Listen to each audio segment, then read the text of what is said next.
ನಿರಂತರವಾಗಿ ಮಳೆಯಾಗ್ತಾ ಇರೋ ಪರಿಣಾಮ ಬೆಳಗಾವಿಯಲ್ಲಿ ಅವಾಂತರಗಳು ಕೂಡ ಮುಂದುವರೆದಿದೆ. ಕೆಎಲ್ಇ ಸಂಕಲ್ಪ ಆಸ್ಪತ್ರೆ ಸದ್ಯ ಜಲಾವೃತವಾಗಿದೆ.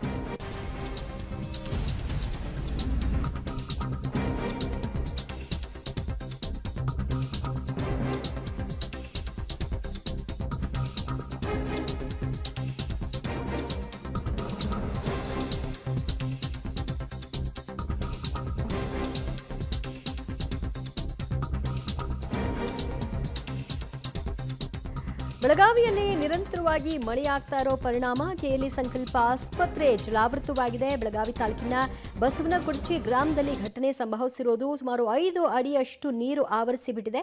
ಗೋವಾ ಹೈದರಾಬಾದ್ ರಸ್ತೆಯ ಬಸವನಕುರ್ಚಿ ಇದಾಗಿದ್ದು ಬಸವನಕುರ್ಚಿ ಗ್ರಾಮದ ಮನೆಗಳಿಗೂ ಕೂಡ ನೀರು ನುಗ್ಗಿದೆ. ಆ ಆಸ್ಪತ್ರೆಯ ಚಿತ್ರಣ ನೋಡ್ತಾ ಇದ್ರಿ. ಎಲ್ಲ ಪೀಠೋಪಕರಣಗಳು ಕೂಡ ನೀರಿನಲ್ಲಿ ಮುಳುಗಿ ಹೋಗಿವೆ. ಅಲ್ಲಿರುವಂತಹ ಡಸ್ಟ್ಬಿನ್ ಇತ್ಯಾದಿ ಎಲ್ಲವೂ ಕೂಡ ನೀರಿನಲ್ಲಿ ತೇಲ್ತಾ ಇರುವಂತಹದ್ದು. ಚೇರ್ ಎಲ್ಲವೂ ಕೂಡ ನೀರಿನಲ್ಲಿ ತೊಯ್ದು ಹೋಗಿದೆ. ಆ ಫಾರ್ಮರ್ಸಿ ನೋಡ್ತಾ ಇದ್ರಿ. ಸದ್ಯಕ್ಕೆ ಮೆಡಿಸಿನ್ಸ್ ಯಾವುದು ಕೂಡ ಹಾನಿಯಾಗಿಲ್ಲ. ಆ ದೃಶ್ಯ ನೀವು ನೋಡ್ತಾ ಇದ್ದೀರಿ. ಅದಕ್ಕೆ ಸಂಬಂಧಪಟ್ಟ ಹಾಗೆ ವರದಿ ಇದೆ, ನೋಡೋಣ. ನಾವೀಗ ಬೆಳಗಾವಿಯ ಏನು ಬಸವನಕುರ್ಚಿ ಗ್ರಾಮದಲ್ಲಿದೆ. ಬೆಳಗಾವಿ ಪಾಲಿಕೆ ಅಂಡರ್ ಬರುವಂಥದ್ದು, ಪಾಲಿಕೆ ಏರಿಯಾದಲ್ಲಿ ಬರುವಂಥದ್ದು. ಇಲ್ಲಿ ಪ್ರಮುಖವಾಗಿ ಏನಂದರೆ ನಿನ್ನೆ ರಾತ್ರಿ ಸುರಿದ ಮಳೆಯಿಂದ ಒಂದಿಷ್ಟು ಬಿಲ್ಡಿಂಗ್ಗಳು ನೀರಲ್ಲಿ ಮುಳುಗಿರುವಂಥದ್ದು. ಈ ಕಳೆದ 10 ದಿನಗಳಿಂದ ಸುರಿತಾ ಇರೋ ಮಳೆ ಭಾಳಷ್ಟು ಅವಾಂತರ ಸೃಷ್ಟಿಸುವಂಥದ್ದು. ನಾವೀಗ ಏನು ಗೋವಾ ಹೈದರಾಬಾದ್ ರಸ್ತೆಯಲ್ಲಿದ್ದು, ಗೋವಾ ಹೈದರಾಬಾದ್ ರಸ್ತೆಯಿಂದ ತೋರಿಸೋ ಪ್ರಯತ್ನವನ್ನು ಮಾಡ್ತಾ ಇದ್ದೀನಿ ಅಂತಂದರೆ ಸಂಕಲ್ಪ ಕೆಎಲ್ಇ ಏನು ವೆಲ್ನೆಸ್ ಸೆಂಟರ್ ಇದೆ, ಆ ವೆಲ್ನೆಸ್ ಸೆಂಟರಲ್ಲಿ ನೀರು ಬಂದಿರುವಂಥದ್ದು. ಪೂರ್ತಿಯಾಗಿ ಎಷ್ಟೆಷ್ಟು ನೀರು ಬಂದಿದೆ ಅಂತ ಎಲ್ಲವನ್ನು ತೋರಿಸುವ ಪ್ರಯತ್ನ ಮಾಡ್ತಾ ಇದ್ದೀನಿ. ಇಲ್ಲಿ ಪ್ರಧಾನಮಂತ್ರಿ ಭಾರತೀಯ ಏನು ಜನ ಔಷಧಿ ಕೇಂದ್ರ ಇದೆ, ಆ ಜನ ಔಷಧಿ ಕೇಂದ್ರ ಆಗಿದೆ ಅಂತಂದರೆ ಈಗಾಗಲೇ ನೀರಿನಲ್ಲಿ ಮುಳುಗಿರುವಂಥದ್ದು. ಬೆಳಗಾವಿಯ ಬಹಳ ಕಡೆ ನೀರಿದ್ದು ಬಂದಿರುವಂಥದ್ದು. ಇದು ಪ್ರಮುಖವಾಗಿ ಬೆಳಗಾವಿ ಏನು ನಗರದಲ್ಲಿ ಹರಿತಕ್ಕಂಥ ಏನು ರಸ್ತೆ ಇದೆ, ಇದು ಯಾವುದು ಅಂತಂದರೆ ಬೆಳಗಾವಿಯ ಏನು ಹೊರದಲ್ಲಿರ್ತಕ್ಕಂಥ ಏನು ಬಳ್ಳಾರಿ ನಾಲ ಇದೆ, ಬಳ್ಳಾರಿ ನಾಲದಲ್ಲಿ ಈ ಥರ ಒಂದಷ್ಟು ಘಟನೆ ಸಂಭವಿಸಿರುವಂಥದ್ದು ನಾವು ತೋರಿಸುವ ಪ್ರಯತ್ನ ಮಾಡ್ತಾ ಇದ್ವಿ. ಎಷ್ಟೊಂದು ನೀರು ಒಳಗಡೆ ಇದೆ ಅಂಥೇಳಿ ಪೂರ್ತಿಯಾಗಿ ನೀರಿನಲ್ಲಿ ಒಳಗಡೆ ಹೋಗೋ ಪ್ರಯತ್ನ ಮಾಡ್ತಾ ಇದ್ವಿ.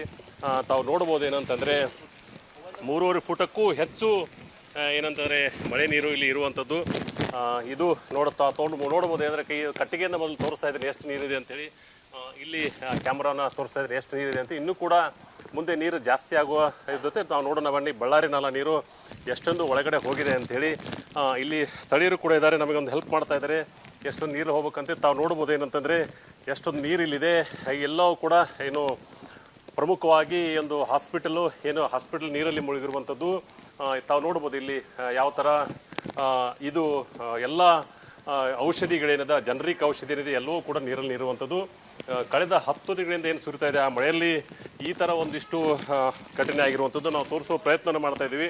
ಇನ್ನೂ ಕೂಡ ಕೆಳಗಡೆ ಏನು ಭಾಳಷ್ಟು ತಗ್ಗು ತುಂಬಿದೆ, ಇನ್ನೂ ಕೂಡ ತಗ್ಗಿದೆ. ಇಲ್ಲಿ ಕೆಳಗಡೆ ಒಂದಿಷ್ಟು ಏನಂತಾರೆ ಇರ್ತಕ್ಕಂಥ ಎಲ್ಲ ಏನು ಹಾಸ್ಪಿಟಲ್ಗೆ ಬೇಕಾದಂಥ ಎಲ್ಲ ವಸ್ತುಗಳೇನಿದೆ ನೀರಲ್ಲಿ ಮುಳುಗಿರುವಂಥದ್ದು. ಮತ್ತು ಈ ಒಂದು ವಿಚಾರದಲ್ಲಿ ಪಬ್ಲಿಕ್ ಟಿವಿ ಕೆಳಗಡೆ ನೀರಲ್ಲಿ ಇರುವಂಥದ್ದು ತಾವು ನೋಡ್ಬೋದು. ಯಾವ ಥರ ಈ ಒಂದು ಪೂರ್ತಿಯಾದಂಥ ಜನರಿಕ್ ಔಷಧ ಜೊತೆಗೆ ಏನಂತಂದರೆ ಕನ್ಸಲ್ಟೇಷನ್ ರೂಮ್ ಇದೆ, ಎಲ್ಲವೂ ಕೂಡ ಲ್ಯಾಬೊರೇಟರಿ ಕೂಡ ನೀರಲ್ಲಿ ಮುಳುಗಿರುವಂಥದ್ದು. ಲ್ಯಾಬೊರೇಟರಿ ಇರ್ತಕ್ಕಂಥ ಪ್ರತಿಯೊಂದು ವಸ್ತುಗಳು ಕೂಡ ಈಗಾಗಲೇ ನೀರಲ್ಲಿ ಮುಳುಗಿರುವಂಥದ್ದು. ಇದು ಬೆಳಗಾವಿಯ ಬಸವನಕುರ್ಚಿ ಅಂದರೆ ಬೆಳಗಾವಿ ಮಹಾನಗರ ಪಾಲಿಕೆಯ ವ್ಯಾಪ್ತಿಯಲ್ಲಿ ಬರ್ತಕ್ಕಂಥ ಬೆಳಗಾವಿ ಬಸವನಕುರ್ಚಿ ಏನಿದೆ, ಬಸವನಕುರ್ಚಿ ರಾಷ್ಟ್ರೀಯ ಹೆದ್ದಾರಿ ಏನಿದೆ, ಇದು ಮುಂದ್ಗಡೆ ಇರತಕ್ಕಂಥ ಒಂದು ಬಿಲ್ಡಿಂಗ್ ಅಂತಲೇ ಹೇಳ್ಬೋದು. ಭಾಳಷ್ಟು ಕೋಲ್ಡ್ ಆಗಿದೆ ನೀರು, ಭಾಳಷ್ಟು ಏನಂತಂದರೆ ತೊಂದರೆದಾಯಕ ಆಗಿದೆ. ಕಳೆದ 10 ದಿನಗಳಿಂದ ಸುರಿತಿರ್ತಕ್ಕಂಥ ಮಳೆ ಏನಿದೆ, ಆ ಮಳೆಗೆ ಬೆಳಗಾವಿಯಲ್ಲಿ ಭಾಳಷ್ಟು ಅವಾಂತರ ಆಗುತ್ತೆ. ತಾವು ನೋಡ್ಬೋದು ಕುರ್ಚಿಗಳು ಕೂಡ ಯಾವ ಥರ ನೀರಲ್ಲಿ ಮುಳುಗಿವೆ ಅಂಥೇಳಿ.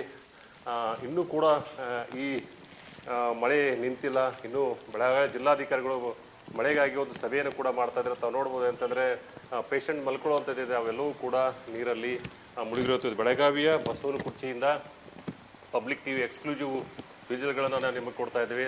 ತಾವು ನೋಡ್ಬೋದು ಏನಂದರೆ ಯಾವ ಥರ ಈ ಒಂದು ಮಳೆ ಅವಾಂತರ ಸೃಷ್ಟಿಸಿದೆ ಅಂತೇಳಿ. ಇದು ಸುಮಾರು 4ರಿಂದ 5 ಫೀಟ್ಗಳ ನೀರು ಈಗಾಗಲೇ ಬಂದಿರುವಂಥದ್ದು. ಮತ್ತು ಇನ್ನೂ ಕೂಡ ಬಳ್ಳಾರಿಯಲ್ಲಿ ಉಕ್ಕಿ ಹರಿತಾ ಇದೆ.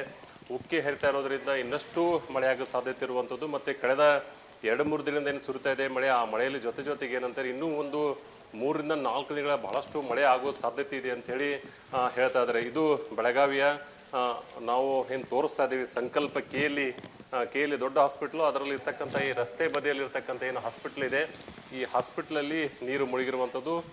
ಇಲ್ಲಿ ಇರ್ತಕ್ಕಂಥ ಒಂದಿಷ್ಟು ಏನು ವಸ್ತುಗಳನ್ನು ಮೇಲ್ಗಡೆ ತೊಗೊಂಡ್ರೆ ಅದರ ರಾತ್ರಿ ಬಂದಂಥ ನೀರು ಈ ಕನ್ಸಲ್ಟೆನ್ಸಿ ರೂಮ್ಗಳಿದೆ, ಆ ಎಲ್ಲ ರೂಮ್ಗಳನ್ನು ಕೂಡ ತಾವು ನೋಡ್ಬೋದು. ಏನಂತಂದರೆ ಈಗಾಗಲೇ ನೀರಿನಲ್ಲಿ ಮುಳುಗಿರುವಂಥದ್ದು ಭಾಳಷ್ಟು ಅವಾಂತರ ಸೃಷ್ಟಿ ಆಗ್ತದೆ. ಮತ್ತು ಇನ್ನೂ ಕೂಡ ಮಳೆ ಜಾಸ್ತಿ ಆಗುವ ಸಾಧ್ಯತೆ ಇದೆ ಅಂತೇಳಿ ಹವಾಮಾನ ಇಲಾಖೆ ತಿಳಿಸುವಂತೆ ಈಗಾಗಲೇ ಬೆಳಗಾವಿ ಜಿಲ್ಲಾಧಿಕಾರಿಗಳು ಎಲ್ಲ ಅಧಿಕಾರಿಗಳ ಸಭೆ ಮಾಡ್ತಾ ಇದ್ದಾರೆ. ಪ್ರವಾಹಕ್ಕೆ ಸನ್ನದ್ಧರಾಗಿ ಅಂತೇಳಿ ಅಧಿಕಾರಿಗಳಿಗೆ ಈಗಾಗಲೇ ಮಾಹಿತಿಯನ್ನು ಕೊಟ್ಟಿದ್ದಾರೆ. ಮತ್ತು ಬೆಳಗಾವಿಗೆ NDRF ಮತ್ತು SDRF ತಂಡಗಳನ್ನು ಕೂಡ ಈಗಾಗಲೇ ತಂದಿರುವಂಥದ್ದು. ಈಗಾಗಲೇ ಒಂದಿಷ್ಟು ಏರಿಯಾಗಳಿಗೆ NDRF SDRF ಕೂಡ ಬಂದಿರುವಂಥದ್ದು. ಇದು ಬೆಳಗಾವಿಯ ಸಂಕಲ್ಪ ಆಸ್ಪತ್ರೆ ಮುಂದಿಗಿರ್ತಕ್ಕಂಥ ವಿಚಾರದಲ್ಲಿ ತಾವು ತೋರಿಸುವ ಪ್ರಯತ್ನವನ್ನು ಮಾಡ್ತಾ ಇದ್ದೀವಿ. ಯಾವ ಥರ ಒಂದು ನೀರು ಮುಳುಗಿದೆ, ನೀರಿನಲ್ಲಿ ಮುಳುಗಿದೆ ಈ ಒಂದು ಅಂಥೇಳಿ. ಇನ್ನೂ ಕೂಡ ಈ ಜಾಸ್ತಿ ಆಗುವ ಸಾಧ್ಯತೆ ಇದೆ ಇದು. ಯಾಕಂತಂದರೆ ಇಲ್ಲಿ ಇರ್ತಕ್ಕಂಥ ಏನು ಒಂದಿಷ್ಟು ಏನು ಮಳೆ ಇನ್ನೂ ಕೂಡ ಜೋರಾಗಿರೋದ್ರಿಂದ ಭಾಳ ತೊಂದರೆಯನ್ನು ಅನುಭವಿಸ್ತಾ ಇದ್ದಾರೆ ಬೆಳಗಾವಿ ಜನ. ಈಗಾಗಲೇ ಭಾಳಷ್ಟು ಕಡೆ ಬಳ್ಳಾರಿ ನಾಲಾ ನೀರು ಮನೆಗಳಿಗೆ ನುಗ್ಗಿರುವಂಥದ್ದು, ಅದು ಗಾಂಧಿನಗರ ಇರ್ಬೋದು, ಭಾಳಷ್ಟು ಕಡೆ ಬೆಳಗಾವಿಯ ಸುಮಾರು 8 ರಿಂದ 10 ಬಡಾವಣೆಗಳಲ್ಲಿ ಈಗಾಗಲೇ ಈ ನೀರು ಬನ್ನಿ ನಮ್ಮ ಜೊತೆ ಇದ್ದಾರೆ, ಅವರನ್ನು ಮಾತಾಡ್ಸೋಣ. ಏನಾಗೈತ್ರಿ, ಯಾವಾಗ ಬಂದೈತ್ರಿ ನೀರಿದ? ಇಲ್ಲಿ 3.5 ಫುಟ್ ನೀರು ಐತ್ರಿ. ಮತ್ತೆಲ್ಲ ಸಾಮಾನು ತೆಗಿಬೇಕಾದ್ರೆ ನಮ್ಗೆ ಭಾಳ ತ್ರಾಸ ಆಗೈತಿ. ಆಮೇಲೆ ನಮ್ಮ ಊರ ಕಾರ್ಪೊರೇಷನ್ ಹೋಗಿ 35-40 ವರ್ಷ ಆತ್ರಿ, ಇನ್ನೂ ಯಾವುದು ಸೋಯ ಪೂರ್ತಿಯಾಗಿ ಆಗಿಲ್ಲ. ಈ ನೀರು ಮಳೆ ಆಗೈತಿ, ಒಂದು ವಾರದಿಂದ ಫುಲ್ ಮಳೆ ಆಗೈತಿ. 10 ದಿವಸ ಆತ್ರಿ, 10 ದಿವಸ ಆತು ಫುಲ್ ನೀರು ಮಳೆ ಆಗೈತ್ರಿ. ಇದು ಬಳ್ಳಾರಿ ನಾಲಾದ ನೀರು ಅಂತ್ರಿ? ಇಲ್ರಿ, ನಮ್ದು ಕಾಲನಿ ನೀರು ಬರ್ತಾವ್ರಿ, ಎಲ್ಲ ದೇವರಾಜ್ ಕಾಲನಿ ನೀರು. ಔಷಧಿ ಎಲ್ಲ ನೀರಾಗ ಮುನ್ಗ್ಯಾವ್ರಿ. ನಮ್ಮ ಫೈಲ್ ಎಲ್ಲ ಮುನ್ಗ್ಯಾವ, ನಮ್ಮ ಕಾಗದ ಪತ್ರ ಎಲ್ಲ ಬಾದಾಗ್ಯಾವ, ಎಲ್ಲ ಮ್ಯಾಗ ಓದಿಟ್ಟವ್ರಿ. ಖರೆ ಏನು ಉಪಯೋಗಿಲ್ಲ. ನಮ್ಮ ಕಂಪ್ಯೂಟರ್ ಎಲ್ಲ ಬಾದಾಗ್ಯಾವ, ಬೆಡ್ಗಳೆಲ್ಲ ತೋದೆಲ್ಲ ಇದಾಗ್ಯಾವ, ಚಿಂಬಾಗ್ಯಾವ್ರಿ. ಏನು ಉಳ್ದಿಲ್ಲ, ಭಾಳ ಲಾಸ್ ಆಗಿ. ದೇವಪ್ಪ ಕಡೆಮನಿ. ಇದು ದೇವಪ್ಪ ಕಡೆಮನೆಯವರು ಹೇಳೋ ಪ್ರಕಾರ ಅಂದ್ರೆ ಭಾಳಷ್ಟು ಲಾಸ್ ಆಗಿರುವಂಥದ್ದು. ರಾತ್ರಿ ಬಂದಂಥ ನೀರು ನಮ್ಗೆ ಏನಂತಂದ್ರೆ ನಮ್ಮ ಕಂಪ್ಯೂಟರ್ಗಳನ್ನು, ನಮ್ಮ ಬೆಡ್ಗಳನ್ನು, ಜೊತೆಗೆ ಏನಂತಾರೆ ರೋಗಿ ಇರತಕ್ಕಂಥ ಒಂದಿಷ್ಟು ದಾಖಲಾತಿಗಳನ್ನು ಎಲ್ಲವನ್ನೂ ಕೂಡ ಇಲ್ಲಿ ಏನು ಮಾಡಿದೆ ಅಂತಂದರೆ ನೀರು ಅವಾಂತರ ಸೃಷ್ಟಿಸುವಂಥದ್ದು. ಹೀಗಾಗಿ ಇದು ಬೆಳಗಾವಿಯ ಬಸವನ ಕುರ್ಚಿಯಲ್ಲಿ ನಾವು ತೋರಿಸ್ತಾ ಇದ್ವಿ, ಭಾಳಷ್ಟು ನೀರು ಬಂದಿದೆ. ಈಗಾಗಲೇ ಏನಂತಂದರೆ ನಾವು ಇಲ್ಲಿ ನೋಡ್ತಾ ಇರ್ಬೋದು ಎಷ್ಟೊಂದು ನೀರಿದೆ ಇಲ್ಲಿ ಅಂತೇಳಿ. ಹೀಗಾಗಿ ಮತ್ತೊಂದಿಷ್ಟು ತೋರಿಸೋ ಪ್ರಯತ್ನ ಮಾಡ್ತಾರೆ ಯಾವ ಥರ ನೀರು ಮುಳುಗಿದೆ. ಭಾರತೀಯ ಜನೌಷಧಿ ಏನಿದೆ ನೀರಲ್ಲಿ ಮುಳುಗಿರುವಂಥದ್ದು. ಹೀಗಾಗಿ ಇದು ಭಾಳಷ್ಟು ತೊಂದರೆ ಆಗ್ತಾ ಇರೋದ್ರಿಂದ ಒಂದಿಷ್ಟು ಜಿಲ್ಲಾಡಳಿತ ಈ ಕಡೆ ಗಮನ ಹರಿಸ್ಬೇಕು. ಯಾಕಂತಾರೆ ದೇವಪ್ಪ ಹೇಳ್ತಾ ಇದ್ರೆ ಅಂದರೆ 35 ವರ್ಷಗಳಾಗಿದೆ ನಮಗೆ ಕಾರ್ಪೊರೇಷನ್ಗೆ ಹೋಗಿ, ಆದರೆ ಇದುವರೆಗೆ ಕೂಡ ಏನಂತಂದರೆ ಯಾವುದೂ ಇದ ಸಲಾಗಿ ಅಂತೇಳಿ ತಾವು ತೋರಿಸುವ ಪ್ರಯತ್ನ ಮಾಡ್ತೀನಿ ಎಷ್ಟೊಂದು ನೀರಿದೆ ಇಲ್ಲಿ ಅಂಥೇಳಿ. ಇಷ್ಟು ಅಂದರೆ 5 ಫೂಟ್ಗಳಷ್ಟು ನೀರು ಈಗ ಇರುವಂಥದ್ದು. ಇದು ಬೆಳಗಾವಿಯ ಇದು ಏನು ಬಸವನ ಕುರ್ಚಿಯಲ್ಲಿ ಕಂಡು ಬರ್ತಾ ಇರತಕ್ಕಂಥ ಶೀಲಿದು 5 ಫೂಟ್ಗಳಷ್ಟು ಈಗಾಗಲೇ ನೀರು ಬಂದಿದೆ. ನೋಡಿ ತೋರಿಸ್ತಾನೆ ಅಂತಂದರೆ ಮಟ್ಟ ಎಷ್ಟು, ನೀರಿನ ಮಟ್ಟ ಎಷ್ಟಿದೆ ಹಾಗೆ ಅಂತೇಳಿ. ಇದು ಬಸವನ ಕುರ್ಚಿ ಗ್ರಾಮದಿಂದ ಪಬ್ಲಿಟಿ ಎಕ್ಸ್ಕ್ಲೂಸಿವ್ ಆಗಿ ತರಿಸ್ತಕ್ಕಂಥ ಸುದ್ದಿ ಏನಂತಂದರೆ ಭಾಳಷ್ಟು ಕಡೆ ನೀರು ಬಂದಿದೆ. ಅದು ಬಳ್ಳಾರಿನಲ್ಲ, ಜೊತೆಗೆ ಏನಂತಾರೆ ಕಳೆದ 2 ದಿನಗಳಿಂದ ರಾತ್ರಿ ಸುಗ್ತಕ್ಕಂಥ ಮಳೆ ಏನಿದೆ ಭಾಳಷ್ಟು ಅವಾಂತರ ಸೃಷ್ಟಿಸುವಂಥದ್ದು. ಇದು ಬಸವನ ಕುರ್ಚಿ ಗ್ರಾಮದಿಂದ ಭಾಳಷ್ಟು ಕಡೆ ನೀರು ಬರ್ತಾ ಇರುವಂಥದ್ದು. ಈಗಾಗಲೇ ನಮಗೆ ಬರ್ತಾ ಇರೋ ಮಾಹಿತಿ ಪ್ರಕಾರ ಅಂತ ಇನ್ನೂ ಕೂಡ ಮಳೆ ಜಾಸ್ತಿ ಇದೆ. ತೋರಿಸುವ ಪ್ರಯತ್ನವನ್ನು ಮಾಡ್ತಾ ಇದ್ದೀನಿ. ಏನಂತಂದರೆ ಸಂಕಲ್ಪ KLE ವೆಲ್ನೆಸ್ ಸೆಂಟರ್ ಏನಿದೆ ಪೂರ್ತಿಯಾಗಿ ನೀರಲ್ಲಿ ಮುಳುಗುವಂಥದ್ದು. ಬೆಳಗಾವಿಯೇ ಬಸವನಕುರ್ಚಿ ಗ್ರಾಮದಿಂದ ಕ್ಯಾಮ್ರಾ ಪರ್ಸನ್ ವಿನಾಯಕ್ ಜೊತೆ ದಿಲೀಪ್ ಕುರುಂದ್ವಾಡೆ, ಪಬ್ಲಿಕ್ TV, ಬೆಳಗಾವಿ.